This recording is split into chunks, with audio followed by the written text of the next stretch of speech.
India doesn't lack faith, it lacks questions. And somewhere along the way, we stopped questioning what we were told to believe. Who decide who gets to be God? And why do we keep needing someone standing in front of us to make belief feel real? We bow easily to power, to symbols of faith, to people we begin to treat as more than human. Not always out of devotion, but because it's easier to follow than to question. But what happens when faith starts to change? When it stops being personal and becomes power? When it gathers influence, builds control, and slowly turns into something that cannot be challenged? This is not just about the people we follow, it's about why we follow them. Because history doesn't always repeat itself. Sometimes it returns unchanged because we refuse to change it. Welcome to the inner room. Today we are looking at India's self-proclaimed Godmen and what happens when belief goes unquestioned. Let's start with one of the most talked about cases in the last few decades. Gurmeet Ram Rahim Singh became the head of the Dera Sacha Sauda, a socio-spiritual organization based in Rohtak, Haryana in the early 1990s. The Dera itself had been established decades earlier, but under his leadership, it expanded rapidly in scale and visibility. He cultivated an image that blended spirituality with mass appeal, organizing large gatherings, promoting social campaigns, and later even starring in films and music videos that portrayed him in heroic roles. Over time, he built a following that ran into millions, many of whom viewed him as a spiritual authority capable of guiding both personal and social transformation. The organization's size and influence also translated into perceived political relevance, particularly during elections, where the support of such a large follower base was considered significant. This intersection of religion, mass mobilization, and influence made the institution powerful and to a large extent insulated from scrutiny. In 2002, an anonymous letter sent to authorities alleged sexual abuse of women followers within the Dera. The seriousness of the allegations led to an investigation by the Central Bureau of Investigation. However, the legal process moved slowly, spanning several years, during which the public image of the organization remained largely intact and its activities continued. In 2017, a special CBI court convicted him for raping 2 women and sentenced him to a total of 20 years in prison. The verdict triggered widespread unrest, particularly in Haryana and Punjab, as sections of his followers reacted violently. The clashes left nearly 30 people dead. On August 25, 2017, immediately after his conviction for rape, Gurmeet Ram Rahim Singh was transported by helicopter from Panchkula to Rohtak to prevent violence, ensure security, and avoid any escape attempt by his followers. He was later convicted in separate cases, including the murder of a journalist and a former Dera manager. However, in 2024, the Punjab and Haryana High Court acquitted him in both murder cases, citing lack of evidence. These developments highlighted how cases that surfaced years earlier can take a long time to reach legal closure. Separately, he remains convicted in rape cases from 2017, for which he continues to serve his sentence. Though he has been granted temporary paroles on multiple occasions, this case reflects how influence, institutional structure, and mass following can delay accountability, even in the presence of serious allegations. As of 2026, Gurmeet Ram Rahim Singh remains convicted prisoner, having also been granted furlough multiple times over the years, during which he has temporarily been out of jail. These releases have often led to public and political debate, particularly given the seriousness of the convictions and the scale of his following. Swami Nithyananda emerged in the early 2000s as a young and articulate spiritual leader, positioning himself as a modern guru with global appeal. He operated primarily from his ashram in Bidadi, near Bengaluru in Karnataka, which became the central hub for his discourses, meditation programs, and organizational activities. From here, he attracted followers not only in India but also internationally.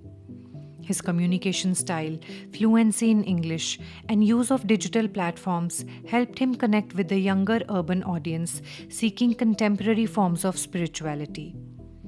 By the late 2000s, his organization had grown significantly with established centers and a structured following.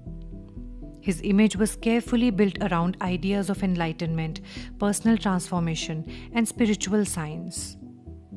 In 2010, this image was disrupted when a video surfaced in the media, leading to widespread controversy and allegations of misconduct. The incident triggered public scrutiny, legal complaints, and investigations. He was arrested and faced multiple charges, including allegations related to sexual assault and other offenses, though he continued to deny the accusations. Over the following years, several cases were filed against him in different jurisdictions, including serious allegations related to sexual assault, abuse, and misconduct. While some legal proceedings continued, he increasingly distanced himself from direct engagement with the Indian legal system. In 2019, fresh legal trouble emerged after allegations of kidnapping and wrongful confinement of children at his ashram in Gujarat, prompting police action and raids.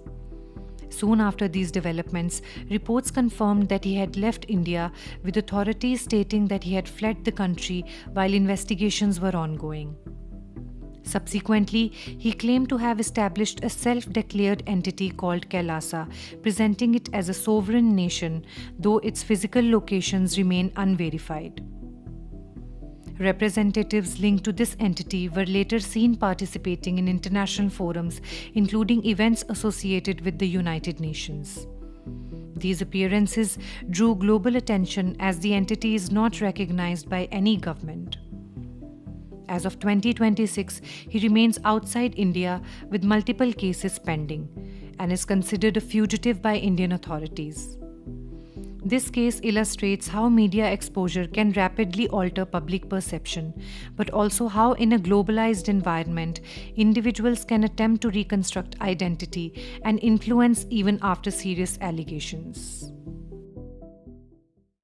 I'll develop a proper phonetic, a linguistic capable vocal cord for monkeys. Phonetic, a linguistic capable vocal cord for lions and tigers. We are going to have bulls and cows which will talk to you very clearly, legitimately in Sanskrit and Tamil.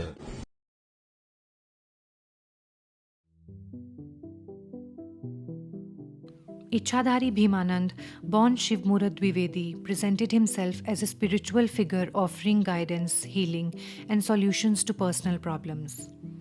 He was often referred to as Ichchadhari Baba, a name suggesting the ability to take on different forms whenever he wanted, reinforcing the mystical image he projected. Before establishing himself as a spiritual leader, he reportedly worked as a security guard, later building an ashram and a following. Like many self-styled Godmen, he built credibility through claims of spiritual knowledge and influence, attracting individuals seeking answers to complex life situations. However, in 2010, investigations by law enforcement agencies revealed a very different reality. He was arrested in connection with a high-profile case involving an alleged human trafficking network operating across multiple locations, particularly in the Delhi NCR region. The investigation pointed to an organized network involving intermediaries, clients, and individuals allegedly exploited under the guise of spiritual or social connections. The case drew significant media attention because of the scale of the operation and the profile of individuals allegedly linked to it. It highlighted how religious or spiritual identities can sometimes be used as a cover for illegal activities. Legal proceedings followed, and he was convicted and sentenced to 10 years in prison. He spent roughly 6 to 7 years in jail before being released on bail. As of 2026, multiple legal proceedings against him continue, and his current status is not clearly reflected in public records. The case reinforced concerns about the misuse of religious positioning for criminal enterprises.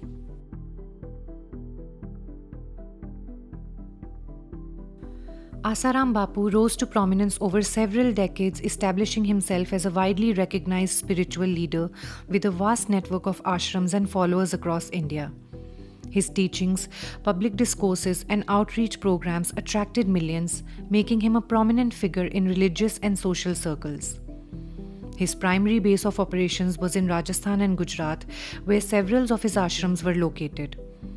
His influence extended beyond spirituality into education and social initiatives, further strengthening his public image. For many followers, he was not just a preacher, but a central figure in their personal and spiritual lives. In 2013, serious allegations of sexual assault involving a minor surfaced, leading to his arrest. The case quickly gained national attention due to both his prominence and the gravity of the accusations. Legal proceedings followed, with the trial taking place in Jodhpur, Rajasthan, where multiple testimonies and evidence were presented. Despite this, sections of his followers continued to support him, reflecting the depth of belief and loyalty built over decades. In 2018, he was convicted in the case and sentenced to life imprisonment. As of 2026, Asaram Bapu remains convicted and incarcerated. His case continues to be cited in discussions around accountability, influence, and the challenges of addressing allegations against powerful religious figures. He has repeatedly sought bail on medical and legal grounds, and at times has been granted temporary relief for health-related reasons. These developments have drawn attention to how legal processes, health considerations, and prolonged appeals can influence the status of high-profile convicts.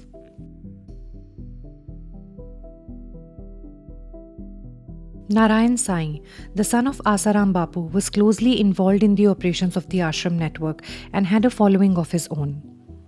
Positioned within the same institutional structure, he played a significant role in extending the reach of the organization. In 2013, when allegations emerged against his father, separate accusations were made against Narayan Sai as well, including charges of sexual assault. These allegations involved claims of repeated abuse over a period of several years.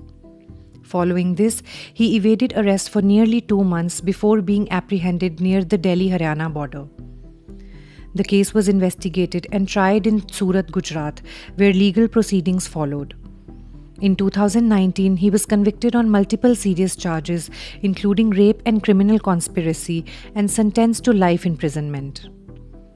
This development reinforced concerns about systematic issues within such organizations where structures of authority and influence may extend beyond a single individual. As of 2026, he remains in prison, though he has been granted temporary bail on specific occasions on humanitarian ground to meet his ailing father. His case continues to be viewed alongside that of his father as a part of broader pattern rather than isolated incidents.